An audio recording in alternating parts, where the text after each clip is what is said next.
La mission de l'ONU pour la stabilisation au Mali, la MINUSMA, agit dans le cadre des mandats. Octroyé par le Conseil de sécurité, ce mandat est défini par la résolution 2227 du 29 juin 2015 et renouvelable chaque année.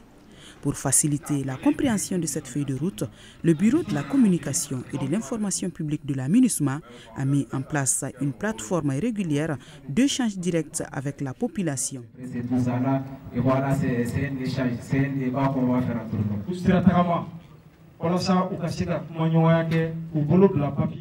Ces échanges conviviaux se tiennent chaque semaine autour du traditionnel thé malien, d'où le nom du projet, le thé dans le grain. J'écris ces mots. T-A-I-T. Dans les mains des enfants, dans le cœur des dirigeants, dans les esprits des peuples du Mali, de l'Afrique, du monde. J'écris ces mots. T-A-I-T. Au cœur de la carte du Mali, au cœur de la carte de l'Afrique, au cœur de la carte du monde. Ces mots, si chers et si précieux, est mon souhait. Merci la bâtisseur. Officiellement lancé à Bamako le 5 mars 2015, ce vaste projet de sensibilisation vise à rapprocher la mission des différentes couches de la population afin de l'informer sur le rôle de son personnel en uniforme, de sa composante civile ou encore sur les droits de l'homme. Spécialiste en communication, Merline Mathieu est officier de l'information publique pour la MINUSMA à Tombouctou. Haïtienne âgée d'une trentaine d'années, Merline se sent très proche du peuple malien puisque la MINUSTA, une autre mission de maintien de la paix des Nations Unies, est déployée dans son pays depuis plusieurs années déjà. Une expérience qu'elle met au service de ce projet. Je comprends et je partage les frustrations des Maliens et Maliennes qui, au début, n'arrivaient pas à comprendre le mandat de la MINUSMA parce que j'ai vécu la même chose dans mon pays et quand j'ai l'opportunité de les rencontrer, de leur parler en tant que frère, en tant que sœur, pour leur expliquer le travail de la MINUSMA, je partage aussi mon expérience que j'ai faite dans mon pays pour leur expliquer qu'au début, il m'était tout à fait difficile de comprendre pourquoi il y avait une mission de maintien de paix sur mon territoire, un pays qui est un pays souverain, un pays qui est indépendant. Cette expérience de thé dans le grain, je pense, sert à la population à mieux comprendre le rôle de la mission, son fonctionnement, et aussi ça va leur permettre de savoir comment utiliser les ressources que la communauté internationale met à leur disposition. Nous sommes dans le grain d'un groupe d'enseignants à Abaradjou, un quartier populaire de Tombouctou. Ici, les préoccupations majeures portent sur la situation sécuritaire sur l'axe Tombouctou-Goundam, le chômage qui frappe les jeunes ou encore la lutte contre le banditisme et le terrorisme qui ne relèvent pas du mandat de la MINUSMA. D'abord, moi je voudrais savoir arrêter la mission même de la MINUSMA. C'est ma première question, parce qu'il y a beaucoup de gens qui voient seulement la MINUSMA en réalité, ils ne savent pas réellement qu'est-ce que la mission fait ici. L'objectif même de la MINUSMA. Aujourd'hui, vous êtes là aussi sur cette table-là. Aujourd'hui, c'est la jeunesse qui est là.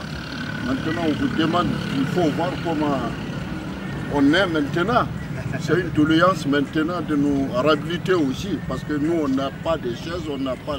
Il faut voir, c'est des nattes, tout ça là. La MINUSMA est en train de faire un grand travail pour soutenir, disons, les retours des autorités locales et aussi avec la construction de certaines infrastructures qui ont été endommagées, afin que petit à petit l'État puisse un peu se repositionner pour exercer sa souveraineté. Daniel Sidiki Traoré, commandant du secteur ouest de la MINUSMA, se charge de répondre aux questions liées à la sécurité. Pour lui, la sécurisation passe par l'implication des populations et leur franche collaboration avec les forces de sécurité. Des préoccupations que vous avez évoquées qui ont trait à l'aspect sécurité. Bon. Je peux donner juste un exemple. Aujourd'hui, il y a eu un incident vers Achara. On a été informé à temps, nous sommes arrivés là-bas, les enseignants ont pris la débandade. C'est déjà un cas concret. c'est des choses qu'on va intensifier. Des choses de ce genre comme ça, on va les intensifier parce qu'il faut mettre tous les moyens ensemble. Et on l'a fait en coordination avec les forces étatiques. C'était donc avec le frère des FAMA et d'autres forces. Tout le monde s'y est impliqué et ça a donné ce résultat.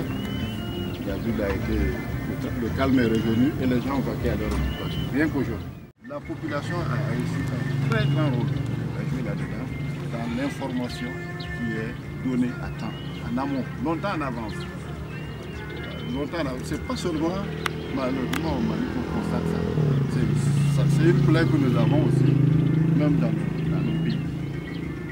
Parce que souvent on peut vivre même avec ces gens qui sont des fauteurs de troubles, mais on a à la fois peur aussi de parler d'eux, parce que ça peut amener peut-être des représailles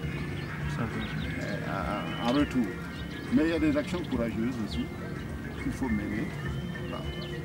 C'est comme ça, ça va comme ça. C'est avec ces choses qu'on peut arriver progressivement à ces.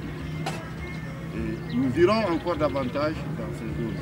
Et quand on aura la possibilité, dans un avenir proche, de pouvoir faire des patrouilles conjointes, ça sera encore plus efficace. Ça donnera encore plus d'efficacité à notre action. Cette façon directe et interpersonnelle d'expliquer le mandat semble convenir aux populations. Une nouvelle méthode qui a déjà touché plus d'une centaine de grains dans les 8 quartiers de Tombouctou et de Goundam grâce à l'appui des sections substantives et des casques bleus militaires et policiers des Nations Unies à Tombouctou.